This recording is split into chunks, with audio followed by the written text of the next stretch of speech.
I'm going to talk through the handout and try and be as brief as possible and also as provocative as possible. Many thanks to the organisers for inviting me here, and I know many of you, and as always, it's a great pleasure to talk to you. I'm going to be speaking, I think, more broadly than simply to the question of bioethics, and that's because my own interests lie in applied ethics more generally, and I think there are very interesting issues around the role that philosophers can play, say, in jurisprudence, in political philosophy, and in applied ethics generally, dealing with issues outside bioethics, such as drugs, sexual morality, the ethics of war, business, computing, and IT. And there are interesting questions about why bioethics seems to differ as a subdivision of applied ethics from some of those others. I'm also throughout going to be wearing two obvious hats. One is that I am a professional philosopher, but on the other hand, I'm a member of the HFEA, and I'm going to observe something of a self-denying audience and not talk about the HFEA and its apparent forthcoming abolition, though I'm happy to say more about what we don't do, since many people have a hopelessly inflated view of what we do. Membership of official bodies like the HFEA is one of the most obvious ways in which philosophers can make a difference to law and policy. And biomedicine is one of those areas in which philosophers do play a clear and prominent role, and interestingly are validated in that role. Moral philosophers get appointed to public bodies as moral philosophers. So I've now been 5 years on the HFEA, and I was appointed as the moral philosopher and replaced Tom Baldwin. And when I step down in 1 or 2 years, I'll be replaced, if we still exist, by another moral philosopher. Moral philosophers also sit on REX and Clinical Ethics Committee, so I sit on the Northwest Clinical Ethics Committee as a moral philosopher. And what's interesting is the extent to which, at least in the area of bioethics, philosophers in performing that public role become very close to what Carl Elliott has called consultants. And what I'm going to look is a little bit about, address some of the issues around what our consultancy actually amounts to. There is obviously an interesting difference between the role that can be played on public bodies depending on whether or not they have a regulatory or an advisory function, and they may have both. So, for instance, the HFEA serves both functions. It's both a regulator and a policy advisor. And in addition to my general membership, I'm chair of the License Committee, and I'm deputy chair of what's called ELAC. The HFEA loves its acronyms. So after today, I spend 3 days in London. And it's interesting to see the variety of things I do or will do. On day one, I'll be sitting through a full authority meeting, looking at business plans and risk registers. Be still, my beating heart. On second day, I'll be chairing a license committee looking at a PGD application and a renewal of a license from a very well-known London clinic.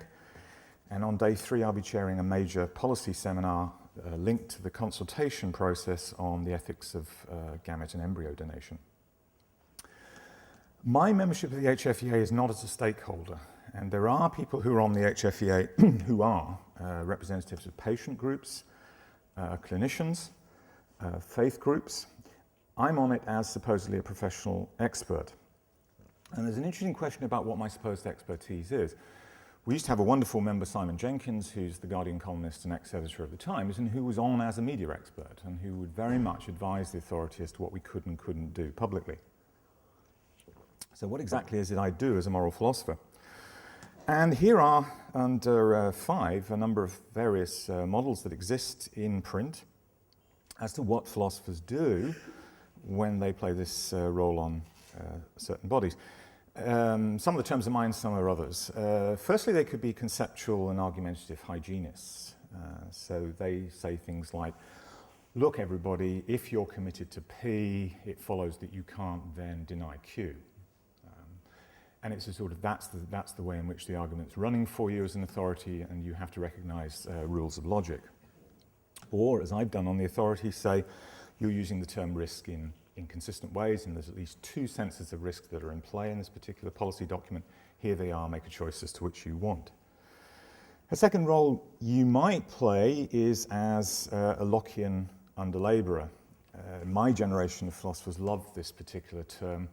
I know philosophers now who've never come across this term, which saddens me, but it's famously from the Epistle to one of Locke's major work, in which he heralds and celebrates the enormous achievements that are being made by his contemporaries in the natural sciences, such as Newton and Boyle, and he says, but that's not my role. I'm a philosopher. My role is to clear the ground for the construction of the edifices that are the scientists. So here's the lovely quote. "'Tis ambition enough to be employed as an under-labourer in clearing the ground a little and removing some of the rubbish that lies in the way to knowledge." So Locke thought that the role of the philosopher was not to do anything substantive or significant, not to build any major edifices of knowledge, but merely by getting rid of fallacies, false assumptions, and by clarifying the use of language, then the scientists could build their edifice. And there's a sense in which some moral philosophers think that that's what they do. I've never been able to track it down, but there's a wonderful old Home Service interview with the late, great Anthony Lord Quinton, in which he defended classic ordinary language philosophy, and he said, I don't care whether you're a fascist, a communist, or a liberal, just use the word freedom correctly. That's what he thought was the limits of the philosopher's role, to clarify the use of language, not to make substantive philosophical claims. Of course, 5 years later, along came John Rawls. Another role is as a kind of agent provocateur, to make outlandish, outrageous claims, just as it were to provoke people into thinking a little bit harder about the ways in which they're doing moral theorizing. So we might press people on a distinction between killing and letting die, for instance, and just say, okay, tell me why you think that distinction has any moral bite or moral relevance. If it doesn't, this is what follows for medical practice. You might be a tutor, in the sense, I mean, of, in a collective context, getting people to do a kind of good basic moral philosophy together.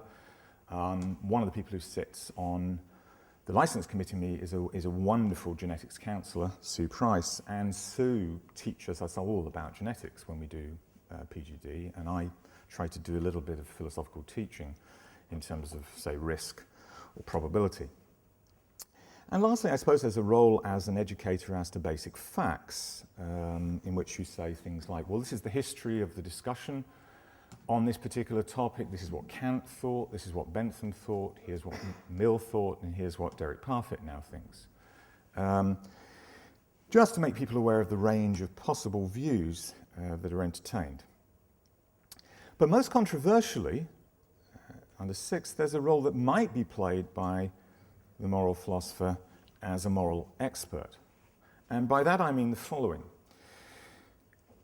Someone with expertise has the capacity to make pronouncements in their domain of expertise that gives non-experts good, perhaps conclusive reasons to share their beliefs. So that an expert believes P gives non-experts reasons to believe P, and those are not reasons that derive directly from an assessment of the credibility of P. So the expert says, in the article I published, the kind of examples I would want to cite, since I climb mountains and used to do it in Scotland. If a mountain expert said it's too dangerous to go up Ben Lomond today, I would tend to say, fine, I'm not going to do it. And I wouldn't attempt to second guess him by looking at the weather or the state of the paths, because he knows better than I do whether it's okay to climb it. So a moral expert is supposed to say if P is permissible or if Q is obligatory, you have a reason to share my judgment, and that is a reason independent of your own assessment of the credibility of those claims. Now, you'll either be pleased or shocked to learn that the vast majority of moral philosophers don't believe they're moral experts. There's not a lot written in this area on moral expertise. And the one moral philosopher who is a clear, straightforward, explicit defender of moral expertise is Peter Singer. And Singer, in a very nice short article in Analysis, says moral philosophers are experts. And here's a quote. Given a readiness to tackle normative issues and to look at the relevant facts, it would be surprising if moral philosophers were not in general better suited to arrive at the right or soundly based moral conclusions than non-philosophers. Right? So Singer thinks as a combination of considerations, moral philosophers have more time. That's what they do. That's their professional job. So they can spend hours considering and looking at a particular topic. They have a greater degree of knowledge of what the relevant considerations might be, and he also thinks they're just more competent. That is, they can spot a fallacy at 20 paces, and they can see a good argument, whereas non-philosophers just can't.